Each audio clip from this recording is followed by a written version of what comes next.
Desde o nascimento, somos regidos pelo princípio do prazer, que busca sempre a satisfação. Para Freud, a energia sexual é a energia que sempre visa a satisfação, diferente do que muitas pessoas pensam, que a sexualidade tem relação exclusiva com o ato sexual. Ao observar a criança, Freud percebeu que desde o nascimento ela busca a satisfação inicialmente pelas zonas do seu corpo. O bebê, quando mama, além da satisfação da necessidade alimentar, ele sente o prazer na cavidade oral durante a sucção no seio.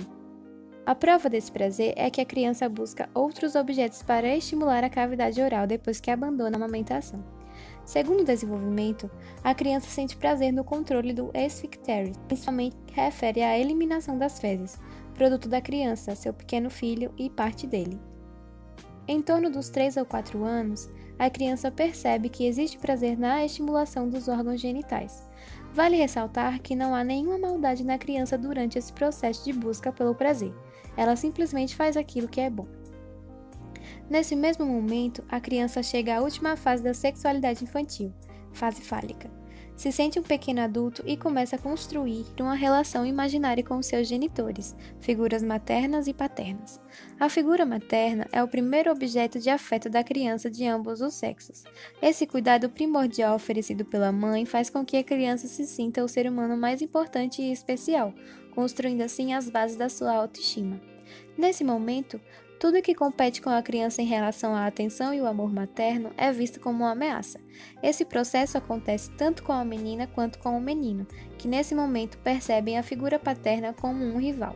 Freud nomeia esse momento como o complexo de Édipo no menino e o pré-édipo na menina, uma vez que conceitua o complexo de Édipo como um momento em que a criança investe afetivamente no genitor do sexo oposto e rivaliza com o genitor do mesmo sexo. Como a menina ainda está vinculada afetivamente ao genitor do mesmo sexo, Freud considera que ela não entrou no Édipo. Nessa relação imaginária e afetuosa com a figura materna, ocorre uma operação importante, essencial no processo de estruturação psíquica da criança, o complexo de castração. Consiste nas consequências psíquicas do momento em que a criança percebe a diferença anatômica entre os sexos. Como foi dito inicialmente, o interesse da criança em seus órgãos genitais como fonte de prazer possibilita a investigação e a conclusão da diferença entre os sexos. Como a criança está em processo de maturação psíquica, ao visualizar a diferença entre os órgãos, reconhece apenas o órgão masculino, sendo o feminino considerado como uma ausência.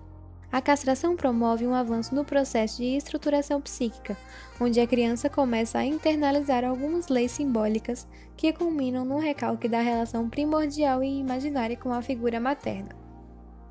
É nesse momento que meninos e meninas se diferenciam e seguem caminhos diferentes. O menino desenvolve um sentimento chamado por Freud como ameaça de castração.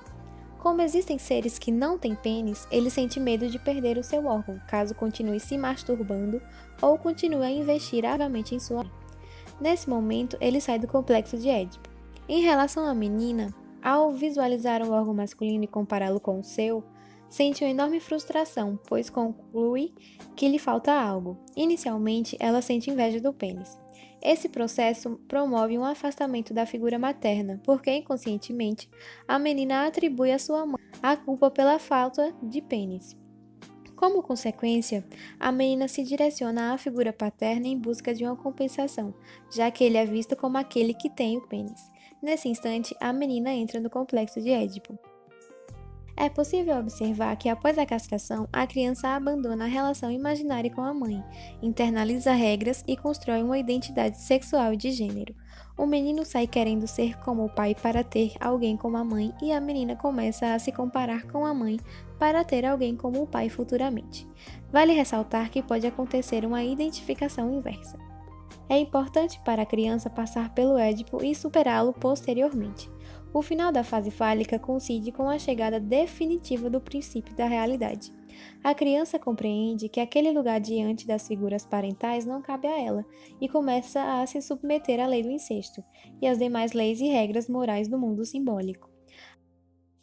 Energia sexual para outros objetos, como relações sociais, aprendizado intelectual ou artístico.